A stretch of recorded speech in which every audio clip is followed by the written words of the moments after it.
Hello everyone and welcome to SOS Wrestling and to episode number 22, I'm pretty sure, of the Academy series.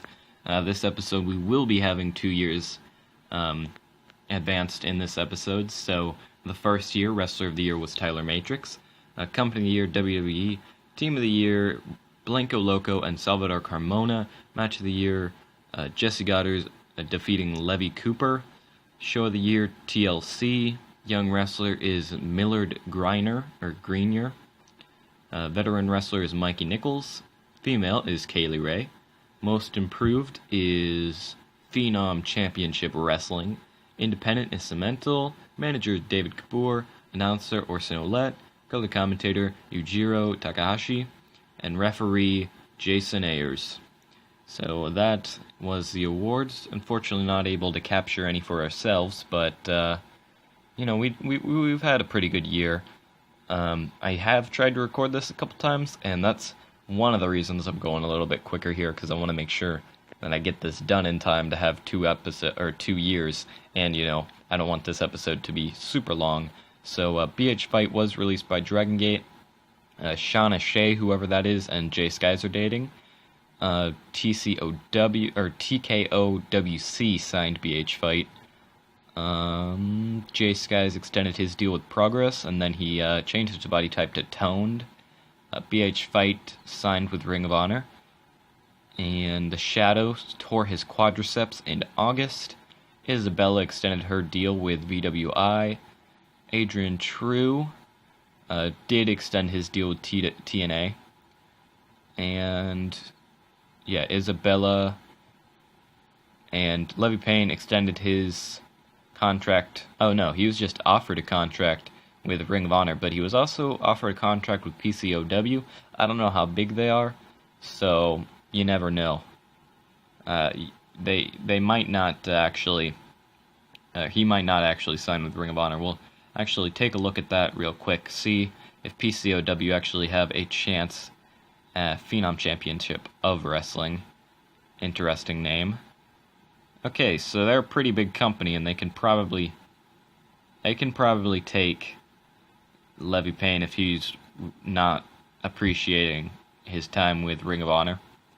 Adrian True, currently an enhancement talent with TNA, 193 in the Power 500, so that's actually an improvement, because he did get quite a few matches, as you will see. 5 wins, 1 draw, 37 losses. I don't think he got a single title shot, which is kind of disappointing, but he is enhancement talent. 63 highest rating, 51 average rating. Pretty good year for him, considering he's never been anything really more than a jobber, but he's been a really good jobber, and he's made probably quite a bit of money in his time, so I'm sure he's not complaining. BH Fight currently mid-carder with Ring of Honor, 414 in the Power 500, so lower than I would expect actually, but I mean, he's still with Ring of Honor, which is the company that first signed him, I'm pretty sure. He had a shot at the World Tag Team titles with Kengo Nishimura, but unfortunately they were not able to get it. 10 wins, 0 draws, 5 losses, highest rating 54, average rating 39. Good year for him. Hopefully he can capture those tag team titles next year. Isabella, ripped lightweight, it seems. 362 in the Power 500, VWI main eventer and EWWL main eventer. She currently holds 3 titles, the VWI National Tag Team, VWI World, and EWWL Universal. So she's doing pretty well for herself. Obviously, these aren't the biggest companies in the world, but at the same time, at least she's at the top. So she could probably do pretty well in WWE if she was younger. But 17 wins, 4 draws, 2 losses, highest rating 49, average rating 43. And actually, the only matches that weren't title shots, or don't say they were title shots, are the 4 draws. So I think every one of her matches this year was a title match, which is insane, because that just goes to show how much she has to defend those titles. Like, let's take a look. So these are all the championships she's held. The first one she ever got was in 2032, and she's still holding that title. I should say he, because it's technically a male, because made that mistake, and we just kind of went with it. But I'll go with she for now. Only defended it 5 times, actually. So I guess VWI doesn't hold a lot of title. Well, she was world champion for like a year, and she did it 12 times. So I don't know what's going on with her tag team titles. I guess they just don't have to defend it very much. J Sky is 4-49 in Power 500, Progress Tag Team and JWI Television Champion. And yeah, J Sky is definitely doing pretty good. Considering, he didn't get any contract until about, 3 or 4 years ago. 15 wins, 0 draws, 8 losses, highest rating 48, average rating 35, and he does have those tag team titles with Chase. Whoever Chase is. Let's see. They're not actually in a tag team. For some reason, he does not like Darren Mason, whoever that is, at all. Yeah, Michael Chase is his tag team partner. And Jessie Angel, Ring of Honor Women's Division, currently not ranked, which is the first time since she got injured all those years ago. I think it was like 2027. But, yeah, disappointing, because she was not injured. She just, oh wow, almost all of her matches were on the pre-show. But 11 wins, 0 draws, 10 losses. I mean, 62 highest rating, 46 average rating. I think it's more of a physical thing than a talent thing, because she can still go. She could definitely be a women's champion somewhere. But, yeah, she has a long history of injuries, like most of the Academy graduates do. And that's probably the one thing holding her back. I do expect her to be the first one to retire, or not the first, the second one to retire. Because, she's kind of fallen off a little bit, but who knows? Maybe she'll come back next year. Pull a Levy Payne. Justin Wake's still a manager with New Japan. Levy Payne, number 26. Yes, you read that right. I was expecting I think he got 11 the first year he was really good. Yeah, 11. I was expecting him to fall off after that, but apparently not. But as you could see back there, did not win any titles this year, which is unfortunate, but 10 wins, 1 draw, 17 losses, highest rating 86, average rating 69. Great year for him, other than not winning any titles, but yeah, Jesus Christ, Levy Payne is the epitome of a late bloomer. Like, seriously, 21 years, and his best 3 years have been from 38 to 41. That's crazy. Rico Starr, 34, so not far behind Levy Payne. And I do think he's going to get better. I don't think this is going to be the last time we see him in the top 50 at all. Currently a main eventer with ICW, 8 wins, 0 draws, 13 losses, 2 shots at the World Heavyweight title, but he did not win it, unfortunately. Highest rating 78, average rating 68, and he had a pretty good year. And last but certainly not least, the Shadow, number 170, Dragon Gate mid-carder. And yeah, let me just take a look at these titles. Wow, definitely the most decorated Academy graduate. These titles are all from one company, that being Dragon Gate, obviously. And yeah, I think it's safe to say that he will be entering the Dragon Gate Hall of Fame as soon as he retires. And with that, let's take a look at how he did this year. His first full year back with Dragon Gate after last year, he took a little break, which, was interesting, but 22 wins, 30 losses, highest rating 72, average rating 46, so not the best year stats-wise, but he's 41. You can't blame him. He's had a very good career at Dragon Gate, and that's really just all you got to say about it. It's been really good from the Shadow his entire career, with Dragon Gate at least. So, yeah, that is going to do it for the first year, and I'll go ahead and cut to year 2 of this episode. Alright, so in year 2 of the episode, the wrestler of the year is Colby Corino. Company of the year is WWE, and actually, that's some good news for our local global series, considering I've been trying to push Colby Corino a little bit, considering he's the founder's son. But, He hasn't really been all that great, but hopefully this is sign for things to come, even if I have to wait 20 years. Team of the Year is Atlas and Ray Horace. Match of the Year is Nick Miller defeating Jey Uso at WrestleMania 54. Show of the Year is WWE WrestleMania 54. Young Wrestler is Millard Grenier, or however you say his name, same guy who won it last year. Veteran is Joshua Fatu. Female is Kaylee Ray. Most Improved is Inferno Wrestling Championships. Interesting name there. Independent is ACH. Manager David Kapoor. Announcer Orson Ouellette. Color commentator Yujiro Takahashi. And referee Drake Younger. That's it. Alright, into the news. Isabella and Levy Payne both extended their deals with their respective companies. ICW extended their deal with Ricos. Jessie Angel did not sign. Oh yeah, she signed with NXT.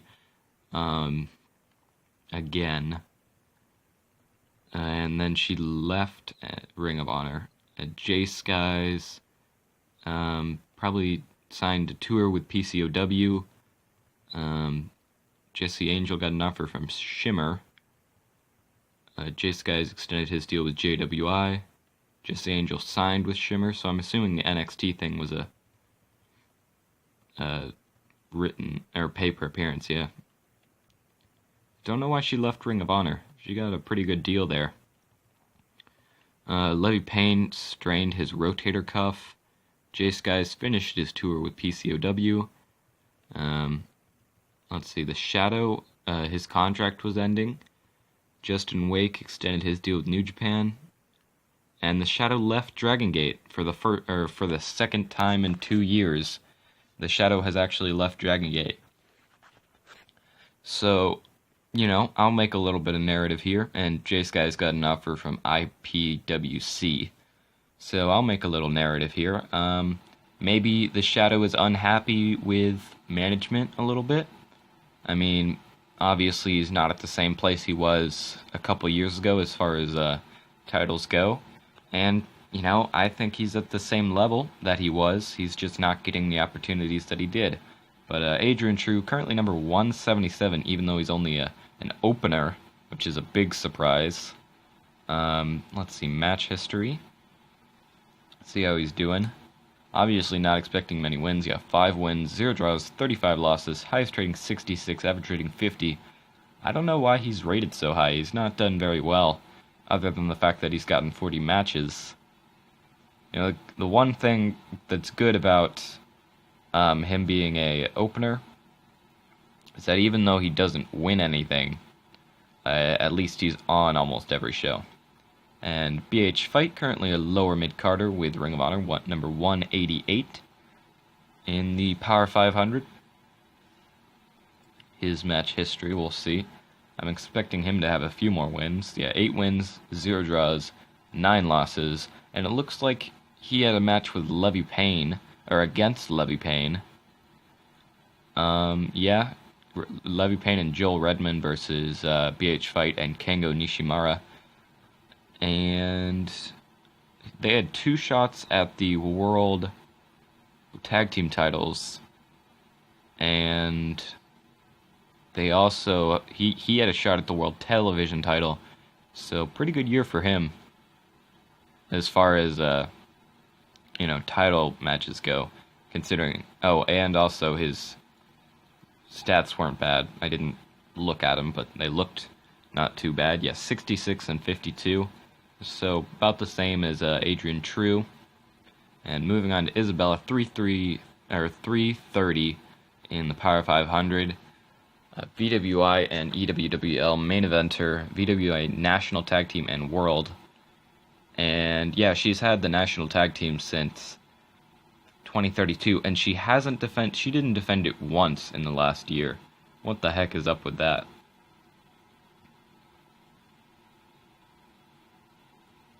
Alright, so 16 wins, 2 draws, 5 losses, surprisingly.